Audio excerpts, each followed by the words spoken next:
Il y a des choses sur lesquelles il faut tenir bon. C'est pas simple, des fois, d'expliquer pourquoi certaines choses doivent être maintenues, des principes d'humanisme, de fraternité, de solidarité. C'est pas toujours évident, mais il faut les tenir. Les Roms, c'est un non-sujet ou c'est un vrai problème, Jean-Luc Mélenchon? Il y a également les Chinois, il y a également les Bruns, il y a également les Blonds, il y a plein de problèmes. On peut faire de n'importe quoi un problème gigantesque. Je voudrais rappeler qu'on parle de 17 000 personnes dans le cas maximum. Nous sommes 65 millions. Alors bien sûr, c'est un problème de voisinage. Qui va dire le contraire? Mais est-ce que cela justifie la violence, la sauvagerie qui consiste à aller chercher des pauvres gens, arracher des enfants des écoles, brûler les campements et chasser les gens dans la rue pour qu'ils aillent se réinstaller 200 mètres plus loin et recommencer le même cirque? Je pense que non, c'est pas une solution. Avez-vous tenté de convaincre... Attendez, nous avons des solutions. Je renvoie ceux qui se demandent comment faire à aller voir comment ça se passe dans un certain nombre de communes. Et je veux citer la commune de Viry-Châtillon. Allez voir la maire, Madame Simone Mathieu, qui va vous montrer ce qu'est un village d'inclusion. Vous allez voir ce que c'est que des gosses qui vont à l'école et des gens qui essayent de se sortir de leur situation. Et à La Courneuve ou à Vaux-en-Velin, où des maires front de gauche ont demandé le démantèlement des campements roms. Mais je les comprends. Mais écoutez, à chaque fois... Donc c'est un vrai problème dans ces communes-là. Mais il y a un problème, et je dis le contraire. Ou est-ce que ça n'est pas un problème que des gens campent sans aucune mesure d'hygiène? Mais monsieur Cohen, ce que je veux dire, c'est que la solution n'est pas de pourchasser les gens. Ce n'est pas le problème que je nie. C'est la solution que je trouve très mauvaise. Car que font les gens qui sont chassés de là, monsieur Cohen?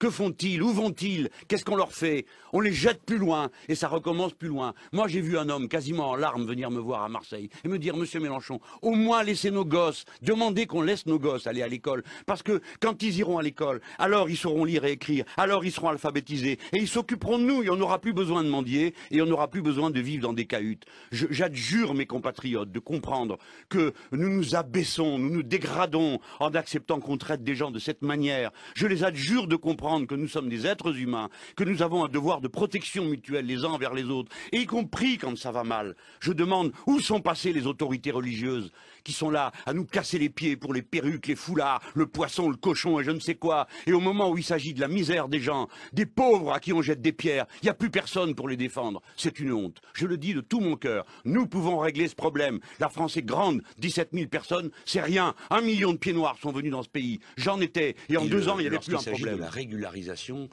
des sans-papiers. Oui. Bon, c'est une formule tellement générale qu'elle ne veut rien dire. De qui parle-t-on? Si l'on parle des travailleurs sans papier, pourquoi n'ont-ils pas de papier? Soit parce qu'ils sont entrés sans papier, mais dorénavant ils sont là, ils ont leur famille, ils travaillent, ils payent des impôts, etc. etc. Est-ce que notre idée est de dire, eh ben, vous partez de là et on vous renvoie à la maison? Non, c'est absurde, ça ne tient pas debout. Par contre, le fait qu'il n'ait pas de papier permet aux patrons de les sous-payer ou de les maltraiter. Ça les empêche de se syndiquer, d'exercer leurs droits civiques qui permettent à la société de ne pas être une société de sauvages.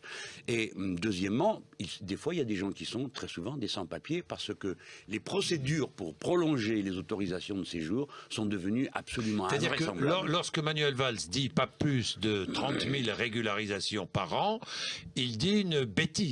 Oui, une bêtise totale, parce que ça n'a pas de sens. Pourquoi 30 000, Monsieur Bourdin? Pourquoi pas 31? Pourquoi les pas chiffres 40? d'ailleurs, voilà. C'était les chiffres avancés par le gouvernement de Nicolas Sarkozy. Voilà. Alors comme c'était Sarkozy, on faisait une critique qui, à mon avis, qui était fondée, qui est de dire c'est pas le chiffre qui détermine, c'est la même situation. critique.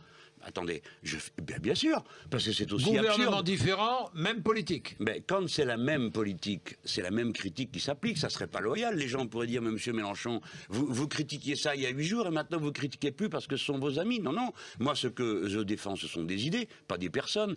Donc, quel est le sens de dire 30 000? Pourquoi pas 40? Pourquoi pas 50? Pourquoi pas 10? Qu'est-ce qui permet d'évaluer que c'est le bon chiffre, 30 000? Les résultats obtenus au cours de la dernière année. Voulez-vous qu'on regarde de près ces résultats, Monsieur Bourdin? Peut-être pourrait-on regarder qui on a expulsé et d'où.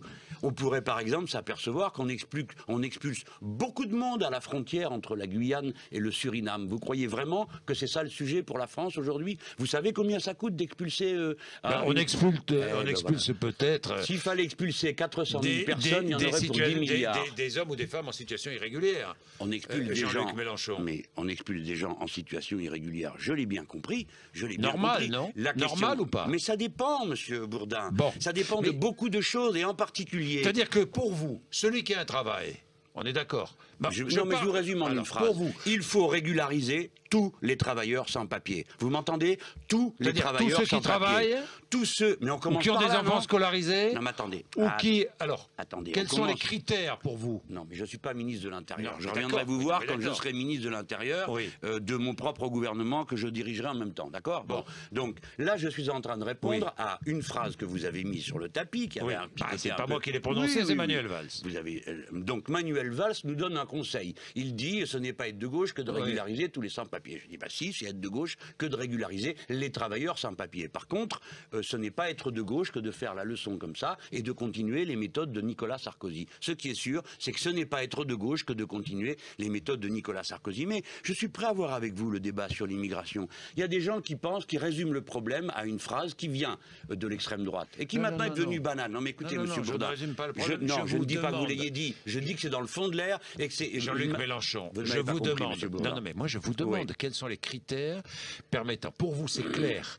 tout travailleur, je dis bien travailleur, Exactement. je dis bien travailleur, Absolument. c'est-à-dire qu'il y a un contrat de travail. Absolument. Qui a un En contrat règle. de travail En règle, doit être naturalisé, doit être régularisé. Il doit être régularisé, mais puisque vous posez Oui, la et question, naturalisé. je trouve, quand il le demande, je ne suis pas d'accord pour qu'il y ait une pareille baisse des naturalisations. Oui, Depuis 2 ans, ils ont baissé de 40%. Oui. Alors, le fond de la question sur l'immigration est le suivant. Est-ce que nous avons besoin d'être moins nombreux en France ou est-ce que c'est une bonne chose que nous soyons nombreux? Car quand nous sommes nombreux, c'est ma thèse, eh bien, il y a du commerce, il y a de l'activité, etc.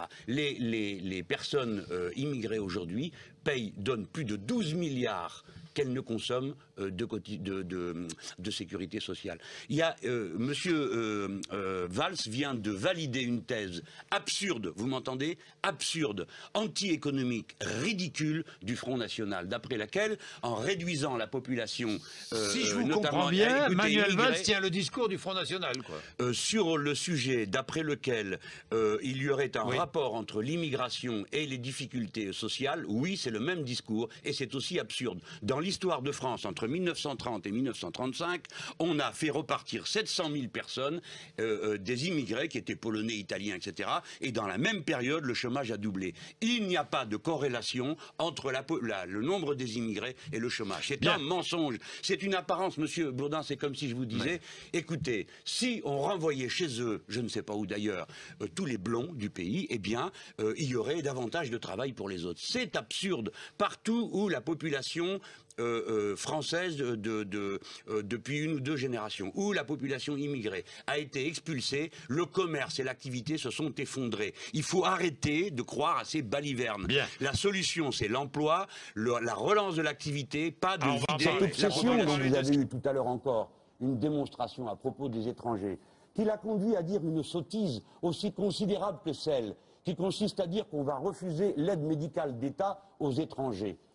Madame Le Pen semblant oublier que les microbes qu'ont les étrangers ignorent qui a des papiers et qui n'en a pas. Et que ceux qui sont sur les gens qui n'ont pas de papiers passeront sur ceux qui ont des papiers. Par conséquent, le devoir humain rejoint le bon sens le plus élémentaire qui consiste à dire que quand quelqu'un est malade, il faut le soigner, quelle que soit sa nationalité, quelle que soit sa couleur de peau, quel que soit son sexe. Mais Madame Le Pen n'a pas l'air de le comprendre, tant sa névrose contre les étrangers la hante.